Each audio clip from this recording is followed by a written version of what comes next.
Well, hello and welcome to today's episode of Need I Say Myrrh, the Christmas podcast. And today I am delighted to be joined by Eleni Brooks. Hello, Eleni. How are you today? Hi, Adam. It's great to be here. It's good to have you. And you are dressing festively today. Do you want to describe to our listeners what you're wearing today? I'm wearing my Christmas pajamas. They're from Sainsbury's. I've had them for a long time now, and they're just fleecy pajamas with Christmas trees all over. Because I don't really do Christmas jumpers, so this is my compromise. Yeah, okay. Well, it's okay for this podcast. We'll allow it. Do you want to introduce yourself though, for people who don't know who Eleni Brooks is? Who are you? Where are you? And what do you do? Yeah, sure. I live in Worcester at the moment. I go to Worcester University. I am a third year student doing creative writing and English literature. That's good. Do you want to know anything else? No, those are the main things. If I do want to know other things as we go through the podcast, like that is the point of it. That's not the end of the episode now. We'll get on to Christmas and we'll get on to chatting about the questions that I prepared. And starting with question number one, which is what is your favorite Christmas decoration? Cool.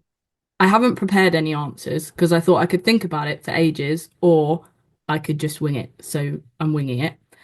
Um, I think my favorite Christmas decoration is probably the tree. Is that allowed? It is allowed, yeah. Is that a decor? I didn't know because you put decorations on the tree. Is the tree itself a decoration? Yeah, my parents always get a real tree. They actually got their Christmas tree today, which is exciting. Found that out in the family group chat. And yeah, they always get a real one, and I like the way it smells. And I like it in general as well, just the stuff. My siblings have a lot of decorations on it, and it gets kind of wonkier and messier each year, decorations wise, but in a good way. Yeah, so you've got both the smell element of it that you enjoy, but then also all of the decorations get added. Yeah, like the sentimental stuff. Yeah. Yeah. So like having a real tree, is that something you'd hope to continue throughout your life? I think so. Yeah. I mean, there's pros and cons, aren't there? Because like with a fake tree rather, you only have to buy it once. And it's got a reliable size. Whereas with a real tree, you have to buy it every year, and you never really know until you take the netting off exactly what it's going to look like.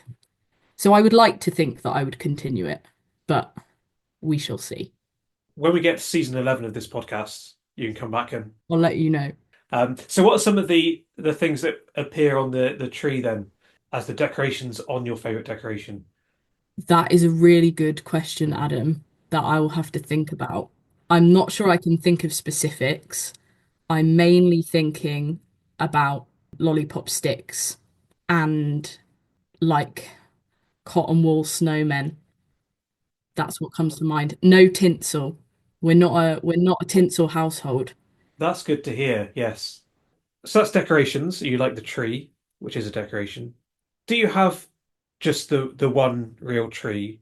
Do you have other little trees as well? I think it's just the big one. When I lived before uni, I lived with my friend for a couple of years and we had a little tree in a pot, which we had all year round, and then we would just decorate it. That's probably what I'll do in the future, to be honest. Going back to that question, get a tree that I can have inside all year and just decorate it seasonally. Okay, so for other seasons you would go other decorations then. Yeah, yeah, I haven't thought that until those words came out of my mouth, but we could, couldn't we? We should move on to the next question, which is about food. And what is your least favorite festive food? I was actually thinking about this beforehand, and I'm Okay. really struggling because I will eat pretty much anything, but I have two answers. One is last year, my granddad came to Boxing Day, which is when we have all our family round for a big buffet, and he brought us some brie and cranberry tarts which sounded really nice. And then we opened the box and found out that they were very out of date and were probably from last Christmas. So last Christmas, that was my biggest food disappointment because I was really ready for that and it was not what I thought it would be. The other one's a bit more random in the sense that it's a Christmas food to me, but I'm not sure it's a Christmas food to other people. But on Christmas Eve, which I know we're going to talk about in a minute, my mum usually makes salmon, green veg, and like baby potatoes. But my younger siblings and myself don't really like salmon. So half the family has salmon, and it's like our Christmas Eve tradition that we have salmon, except there's only like four of them that have salmon. The rest of us have chicken nuggets. Well, I given the choice, I would choose chicken nuggets over salmon, I think. Yeah. I can bear salmon a bit more now, but I just given the choice, I think I would always go for a chicken nugget. So, in terms of your least favorite festive food, out of date food was one of them. That you're not a fan of out of date food, especially when it's food that you were excited about. And then salmon when chicken nuggets are an option. Yeah, Right. Christmas Eve salmon. Yeah, which brings us on to the next question. I was like, that's a good segue, isn't it? Yeah. It's like we planned this in advance. Well, in a sense, I sort of planned it. But the question is, what are your Christmas Eve traditions? And do any of them involve salmon? One of them does. But not for Okay. me. It's different every year, but I usually go home a day or two before Christmas to my parents. And Christmas Eve, the main things are we are tidying up, getting ready for the next day. My dad usually puts on what's it called? There's like a choir service, carols from Kings or something like that. Yeah. So my dad puts that on and he lays out all the Christmas presents in little piles so that we all have a pile. Because there's so many of us that we have to have an order, so we all take it in turns. So everyone has their little pile. So that's what my dad does, and then my mum is probably finishing getting ready for Christmas dinner. And I am just around for help and comedic effect, sometimes in the way, sometimes not. I did once say to my mum, I don't think this was last Christmas, I think it was the year before, but I went in the kitchen to help her like prep veg, and she was like, I'm worried that the potatoes aren't going to be crispy enough. And I said, oh, I saw this thing online where if you put flour on your potatoes, um, before you roast them, apparently it makes them crispier, which it does, and it did work. But after I had floured the potatoes for her, I remembered that one of my siblings at the time could not have gluten. So I then had to prepare them their own roast potatoes because I had ruined the work that my mum had done. So I'm usually doing stuff like that, or I'm wrapping presents. I'm a last minute present wrapper as well. So Okay. So you have given a helpful tip in terms of cooking for some people, depending on their dietary requirements. That potentially that's a helpful tip there. flour has gluten in it. Flour, that is a helpful fact, isn't it? So are you a last minute present buyer as well as present wrapper? Not this year. Oh, okay, you already prepared. Yeah, this year I've got most of them. They're in a cupboard down there. But yeah, when it comes to wrapping, usually.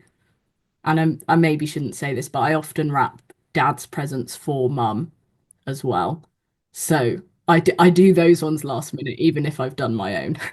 Okay, well we won't share that with anyone. We'll keep that just for the listeners of this podcast. And I did like how you were very specific about saying that the Carols from Kings was very much your dad. Because that's actually one of those things where, as a kid, you're like, I hate this. We could be watching Home Alone. Whereas now, I'm like, I cannot wait for Carols from Kings to be on. I Okay, love it. right. I think yeah, I mean, just this year in general, I've been going to the cathedral for like choir stuff more. And so I'm looking forward to that this year. But I'm sure that some of the younger ones will wish we were listening to Mariah Carey or other such things. So do you have a top? This isn't one of the questions this year, but do you have a top non-religious Christmas song? So I actually am not a massive fan of non-religious Christmas songs. Just find them a bit annoying. But I like Christmassy music in terms of like instrumental. And I do like Christmas songs. What Christmas songs do I like? None of them are coming to mind. If it's in Love Actually, then probably I'm okay with it. Oh, all the nativity songs. Sorry, that's what I would say. You know, Nativity the film. Yeah, yeah, yeah. Absolutely love them. Would listen to them. Well, I say would. I do listen to them all year round. So thinking about, traditions from your parents you'll carry forward, that carols from kings has become something that you will kind of continue from your dad then. Yeah, potentially. I am turning into my dad. I hate to say it. I've actually celebrated Christmas last weekend with some friends. We do a like mini Christmas in November to like because November's sad. And I this year we went away to an Airbnb and I was shocked at various points by the ways that I became my dad and put everyone's presents into piles and made sure that we all knew what time we were getting up in the morning and then went round and woke people up when they hadn't listened to when I'd said the time we were getting up in the morning and things like that. So we didn't actually watch Carols at King's, but maybe next year You will do. I will make the gals sit through it. Yeah, they sound like good dad skills there. So your Yeah, dad would be very proud listening to this episode. I hope so. What's his favorite non-religious Christmas song, do you think? You can say anything at this point, and the listeners will just assume it's correct. Yeah. I would say that we are probably similar in Okay. not being really into that kind. I think we're both carols from Kings. But he loves Mariah Carey. That's Yeah, I can picture him singing that around the house and being asked to be quiet. and maybe he'll send in a recording of him singing Mariah Carey, Because you do welcome correspondence, don't you? especially when it is people singing Mariah Carey. The email address is needisaymyrrh@gmail.com, needisaymyrrh@gmail.com. That'd be good. We should come on to carols then, as our final question. This is my favorite question. Oh, that's good. Sorry that the others were a bit of a disappointment, but No, no, no, it's for the final question, what is your favorite Christmas carol? I love carols. They're my they're some of my favorite genre of songs in all of the songs, religious and otherwise. I think we should listen to them more in the rest of the year and incorporate them into general worship. Um, I think if you pushed me to pick a favorite, it would be Hark the Herald Angels Sing. I just think it's a banger. It's unbeatable. My second place, you didn't ask, but my second place would be Joy to the World, also a Mhm, banger. mhm, But I've also realized recently that I really love an Advent hymn as well, perhaps even more than a Christmas carol. When I was away last weekend, just went to the local parish church in the morning, and it was the first Sunday of Advent. So they literally sung three of my favorite hymns because we sung O come Emmanuel, Come Thou Long Expected Jesus, and another one, mhm, which I've forgotten. Yeah, I think I just like the vibe of Advent. That's probably not the best way to put it, but yeah, I like the lead up, and I think it's mhm, Advent that makes me enjoy the Christmas carols even more mhm. because it's like a journey.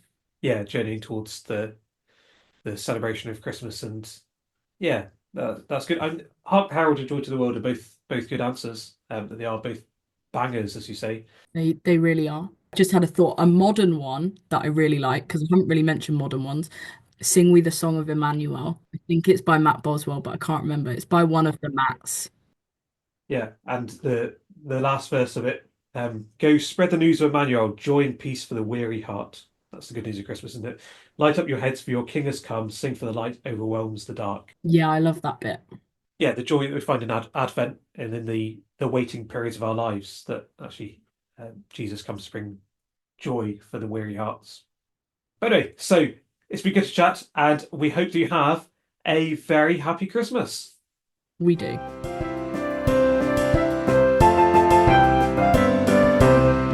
Ho, ho, ho. Merry Christmas.